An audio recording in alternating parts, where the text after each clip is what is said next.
كرم الله وأتى النصر من الله في ربيع كرم الله وأتى النصر من الله في ربيع كرم الله وأتى النصر من الله في ربيع كرم الله وأتى النصر من الله يا له شهر عظيم وكريم كرم الله. Je voulais vous poser une question concernant le problème de beaucoup de sœurs. Aujourd'hui, dans nos établissements, parfois on est contraint on porte des robes et des vêtements longs. Et j'ai l'impression que plus c'est long et plus on a des soucis à intégrer le cadre scolaire. Et je voulais savoir comment réagir en adoptant le bon comportement et réagir face à... Je ne sais même pas pour les Français. Je sais pas si vous avez compris. Je crois que j'ai compris, mais c'est vraiment un grand détour pour arriver au sujet. Donc on se dit, est le bon comportement dans tout ça?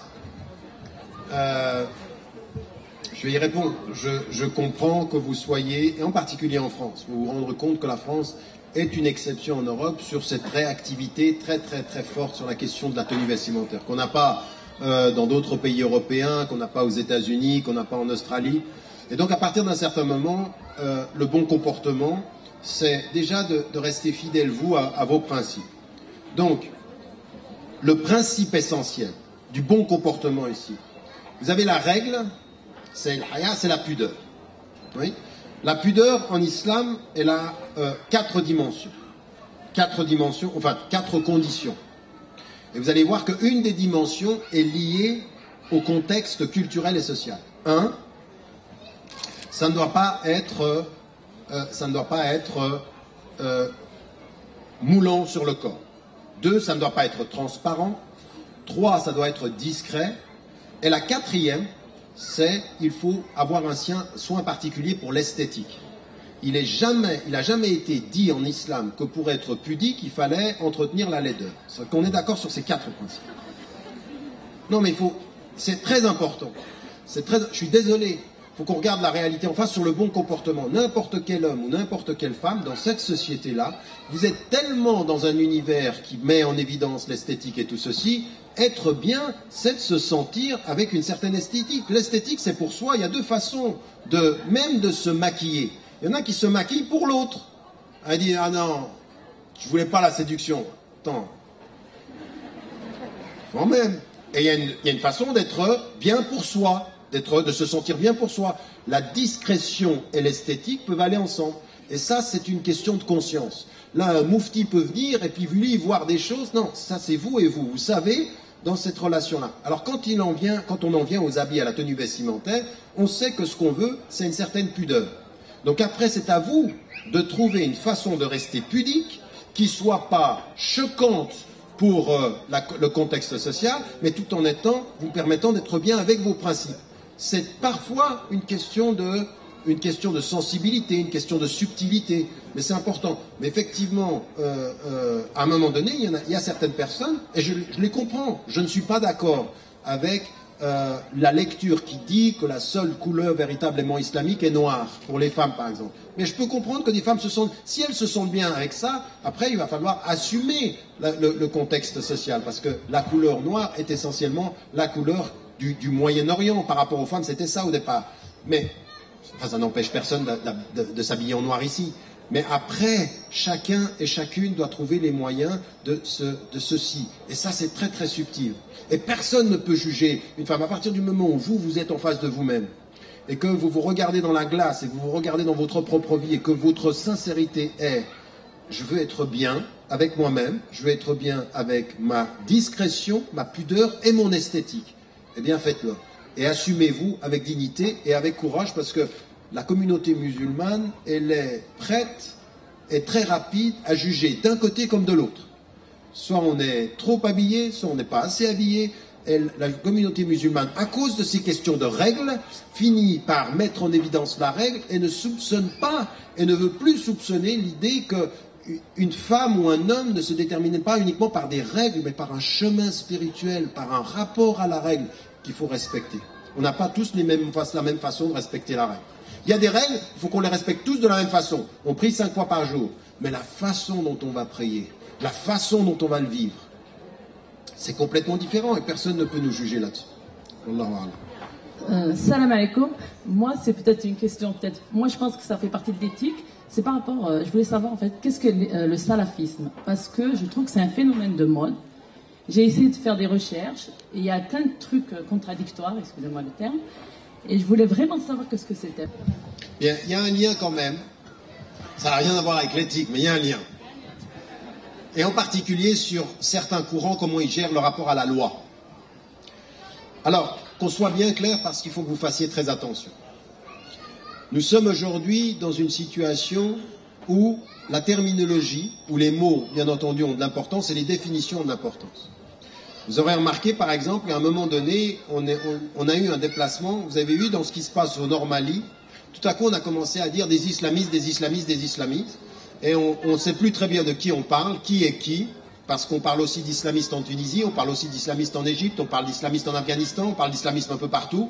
Et donc si ceux-ci, c'est le même nom que ceux-là, qui est qui et où va-t-on dans cette détermination? Raison pour laquelle il faut qu'on revienne de l'intérieur et que l'on sache 5 choses. 1. Le concept de salaf. Il faut que vous connaissiez ce qui est la définition normative et scientifique du mot salaf à partir de notre tradition qui revient à ce que le prophète avait dit en parlant des générations qui vont le suivre. Et salaf et salih est considéré comme les compagnons qui ont vécu avec le prophète et tabi'in, c'est-à-dire ceux qui ont suivi, et tabi'in, c'est-à-dire les 3 premières générations, on considère que ceux-ci, ce sont des salafs. Et quand, jusqu'au début du XXe siècle, le mouvement des Nahda, de la Renaissance, qui était chrétien et musulman, a à l'intérieur de lui eu des gens comme El-Avrani ou Mohamed Abdou et d'autres qui disaient « Mines Salafiyya ». Il voulait dire « Nous sommes un mouvement qui se réconcilie avec les 3 premières générations et l'énergie spirituelle du départ. » C'est-à-dire revenir à une certaine période de l'âge d'or, de l'âge d'effervescence, où les musulmanes et les musulmans, suivant les traces du prophète étaient en confiance, sans que ça veut dire qu'il n'y avait pas de problème, parce que tout de suite après la mort du prophète, il y a des assassinats, il y a eu des morts. On n'idéalise pas mais c'est une période dans la référence religieuse qui était celle-ci. Donc, et salaf, ça veut dire ça. Deuxième élément, il y a salaf et salaf. Pourquoi? Parce que dans les premières générations, on va avoir 2 courants. On va avoir un courant de personnes qui suivent Abdallah ibn Omar, radiallahu anhuma, et Abdallah ibn Mas'ud, radiallahu anhuma. Ce sont 2 jeunes à l'époque qui sont des suivis, et l'un d'eux va poursuivre le prophète ﷺ. Alors regardez comment ça joue. Quand il suit le prophète ﷺ, il veut faire exactement comme le prophète ﷺ, littéralement. Littéralement, il va s'asseoir sous le même arbre, la dent était cassée, il voulait se casser la dent, il veut être le même littéralement. Et donc on en est arrivé à un courant de pensée qui s'appelle Ahl el-Hadith, c'est-à-dire ceux qui suivent le texte et ceux qui suivent la littéralité du texte. Il y a un autre mouvement d'Abdallah ibn Mas'ud qui eux vont être liés à l'objectif du texte. Qu'est-ce que le texte veut dire? Et on va les appeler Ahl el-Ra'. Donc parmi les salafs, on a un courant littéraliste et un courant qui essaye de comprendre ce que veut dire le texte. Et pour avoir le meilleur exemple de ceci, c'est ce qui va se passer durant la vie du prophète, pas après, pendant sa vie. C'est-à-dire on est vraiment dans les salafs. Quand il dit à un groupe de personnes, après être revenu d'une bataille, il les envoie à Banu Qurayza et il leur dit « Vous ne prierez pas Salat al-Asr avant d'être parvenus à Banu Qurayza. » Et donc ils se mettent en route, le groupe. Et ils sont encore en route et c'est le Asr. Et il y a un groupe qui dit, le prophète a dit, vous ne prierez Salat al-Asr que là-bas, donc on ne prie pas. Les autres disent, non, vous n'avez pas compris. C'est l'heure de la prière, il faut qu'on prie. Il a voulu dire, soyez là-bas avant Salat al-Asr. Donc il a voulu dire, dépêchez-vous. Mais quand l'heure de la prière vient, il faut prier. Ils sont tous les 2 groupes. Donc il y a un groupe qui a prié et l'autre qui n'a pas prié.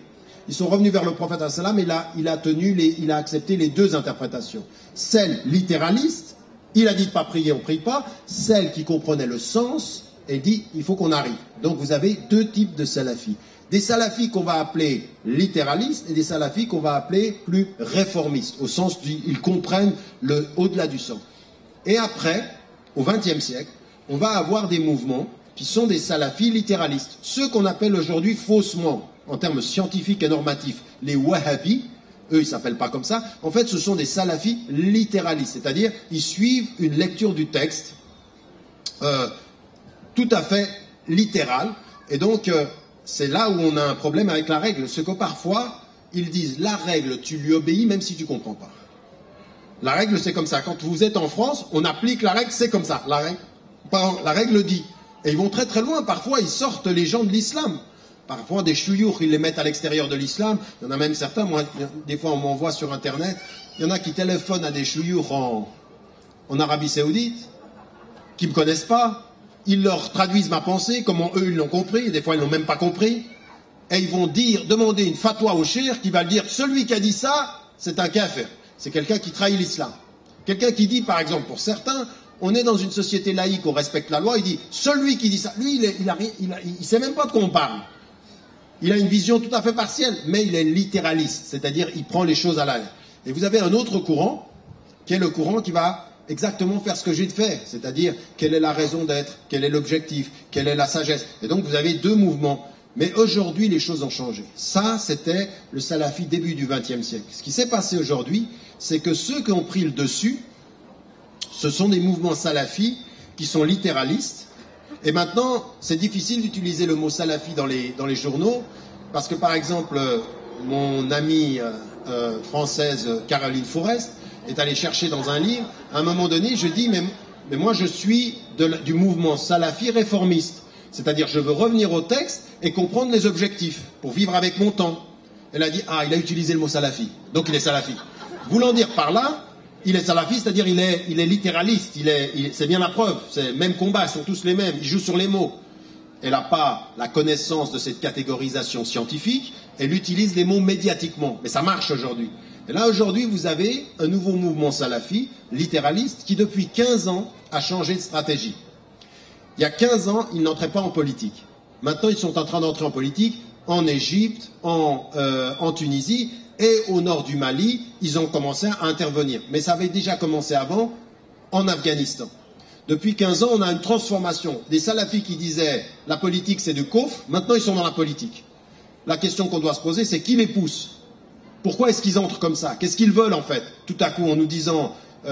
moi, une fois, j'avais fait une conférence ici, il y a longtemps, dans les années 2000, au tout début, quand je venais, fin des années 90, et j'avais dit participer aux élections et tout ceci. J'ai eu un groupe de jeunes, des salafis littéralistes, qui dit le mot intikhabat, il n'est pas dans le Coran, la démocratie c'est du kufr. Ah oui, ils voulaient en découdre. Vraiment, c'était un groupe, ils m'ont fait peur un peu, sur la façon dont ils voulaient en découdre. Moi j'étais pour la paix et tout, mais bon, enfin bref. Tout ça pour vous dire que c'est quelque chose qui a changé. Et là maintenant on a un autre mouvement qui est apparu, qui est ce qu'on appelle les salafis djihadistes. C'est-à-dire qu'ils ajoutent à la littéralité la violence de l'intervention. Et donc maintenant, c'est extrêmement difficile d'utiliser le mot salafi si on l'utilise comme on s'est utilisé dans les médias. Mais moi, je vous ai dit tout ceci parce que votre question, elle pose une question de fond.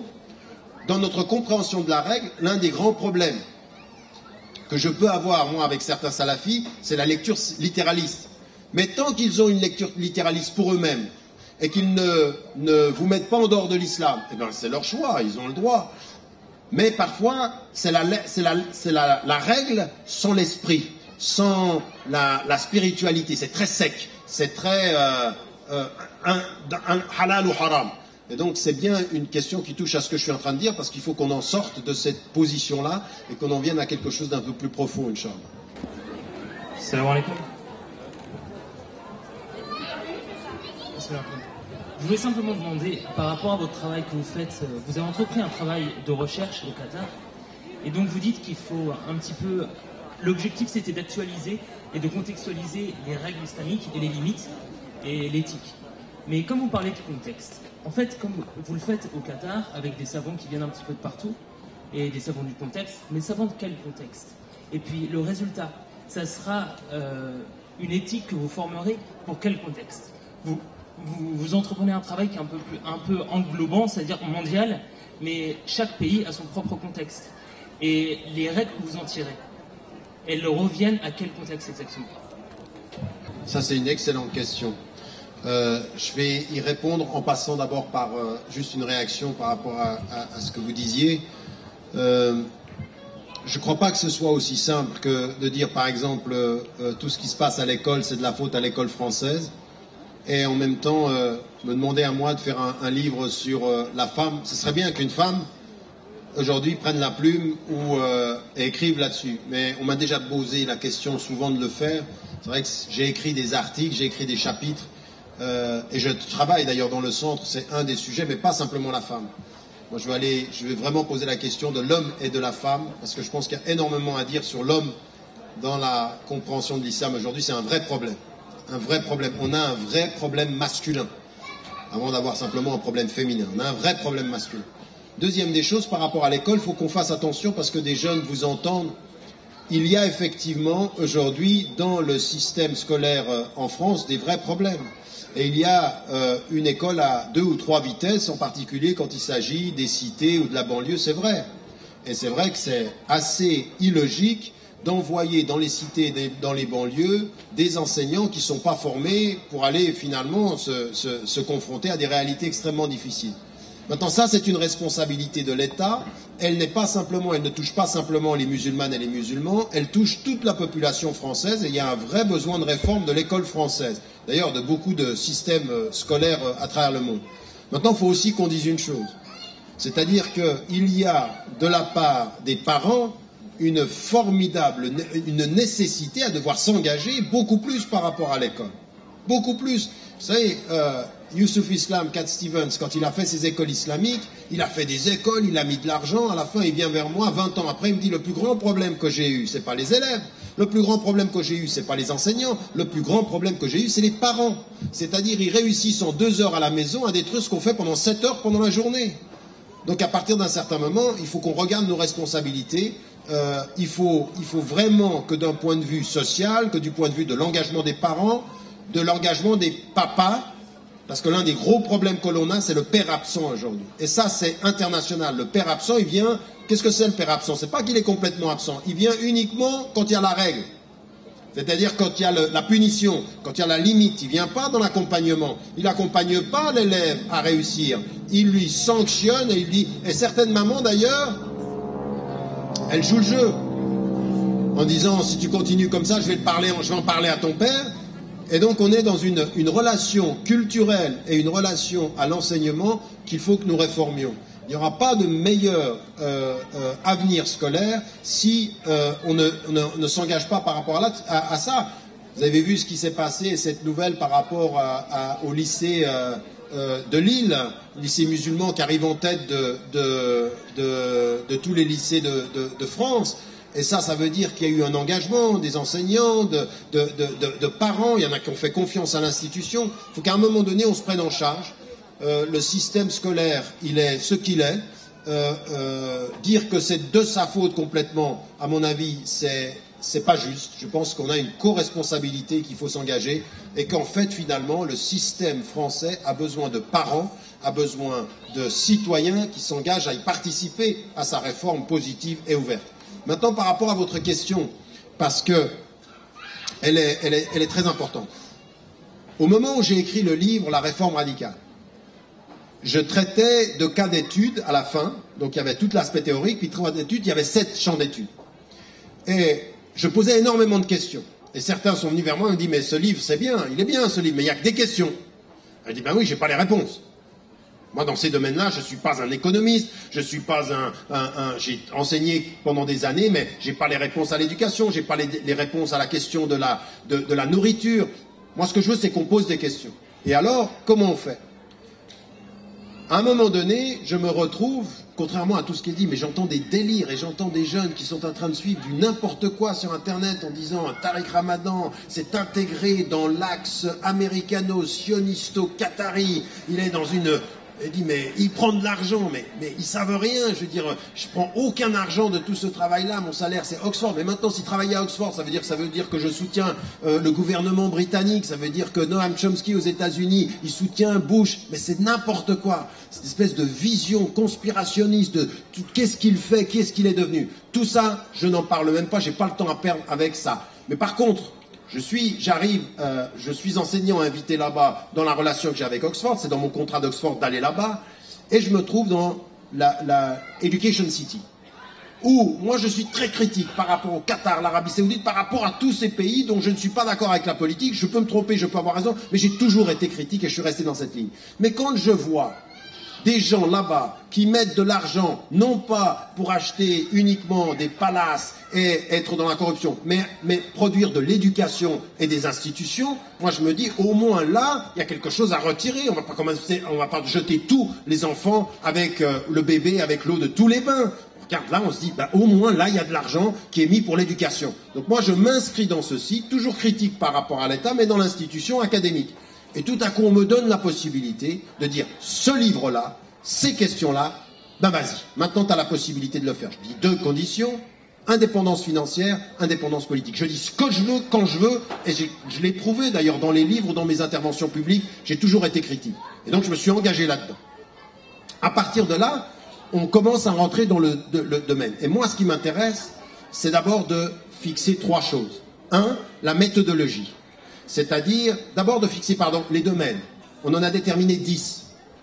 L'éducation, l'environnement, l'économie, les médias, la psychologie, la nourriture, les relations hommes-femmes, etc. Il y en a 10. Si vous regardez les brochures, vous verrez, il y a 10 domaines. Et il y en a un 11e qui est le manhajiyya, c'est-à-dire la vision de comment on fait ça avec les textes. Et donc, qu'est-ce qu'on fait? On établit une méthodologie. Cette méthodologie, c'est de prendre dans chacun des domaines, premier élément, 2 questions extrêmement précises sur comment on peut aborder ces questions en ayant des savants du contexte sur ces questions-là. Alors les savants du contexte, c'est une bonne question. Comment on va les choisir? Il y a 2 critères. 1, c'est qu'ils soient des experts dans leur domaine. 2, qu'ils aient le souci éthique. C'est-à-dire, ils ne veulent pas simplement la performance, ils questionnent le sens de ce qu'ils font. Et donc, par exemple, première rencontre, où on avait des chouyours comme Cheikh Ben Baya qui n'est pas là, qui n'a pas pu venir, Cheikh El-Qardari qui est ici, Cheikh Abou Radda, et puis Cheikh El-Raïsouni. On les amène 6 savants du texte, 4 savants du texte, pardon. Et on a amené 4 savants du contexte, 2 médecins, un spécialiste mondial qui vient des États-Unis de la bioéthique, et une autre femme, et on les assoit. Et qu'est-ce qu'on fait? On développe une méthodologie. La méthodologie, qu'est-ce que c'est? C'est que les savants du contexte vont interpeller les savants du texte en disant, attention, voilà la complexité du problème. Donc notre but, c'est pas d'apporter des réponses pour le monde entier, c'est de développer une méthodologie qui ensuite doit être dupliquée parce que certaines réponses seront locales, mais d'autres seront internationales. Par exemple, en termes de bioéthique, à un moment donné, je vous donne un exemple. Le Cheikh El-Raïsouni, qui a écrit sur les maqasid, il commence à développer toute une réflexion sur la bioéthique. Ça va s'occuper d'un élément tout à fait précis sur les organes et tout ceci, sur quelles sont les limites dans comment est-ce qu'on gère les questions de la rapport à la vie. Et à un moment donné, il s'arrête et il dit, mais on doit poser la question de savoir qu'est-ce que c'est la médecine au bout du compte. Et là, des savants du contexte, eh ben, ils entendent ceci et ils comprennent bien le problème. Le problème, c'est pas d'avoir une éthique sur un détail et oublier que pour nous, la médecine, c'est pas uniquement la gestion des cellules, c'est le rapport au corps, c'est le rapport au cœur, c'est le rapport à l'être. On a une médecine qui dit, la médecine traite de l'être, elle traite pas des organes, elle traite pas de qu'est-ce qu'on va faire dans cette situation. Non, c'est beaucoup plus profond que ça. Et lui, tout à coup, devant nous, dans la séance, ça percute. Et il dit, c'est ça qu'il faut poser. Donc on revient en amont. La référence islamique éthique dans ce domaine-là impose aux musulmans non pas de tomber dans le piège des catégorisations scientifiques qu'on nous impose, mais de questionner. Donc voilà, nous ce qu'on veut c'est la méthodologie. Maintenant, on va le faire dans chacun des domaines avec un premier souci comme première étape. Dans chacun des domaines, on veut une sorte de code éthique. C'est-à-dire, dans la bio, là maintenant, la prochaine fois, on va parler de l'art. Ensuite, on va avoir la question de la politique et éthique. On ne va pas donner des réponses pour chaque pays. On va développer une méthodologie qui met en évidence aujourd'hui la nécessité d'amener les 2 savoirs ensemble en termes éthiques et questionner la façon dont les fuqaha donnaient des avis pour en amener, pour changer de perspective. Ce que j'ai appelé dans le livre le déplacement du centre de gravité. Voilà. Maintenant, c'est une bonne question. Pourquoi? Parce que le problème que nous avons n'est pas un problème de contextualisation. Je peux contextualiser autant que je veux, mais si je n'ai pas la bonne méthodologie, je suis perdu.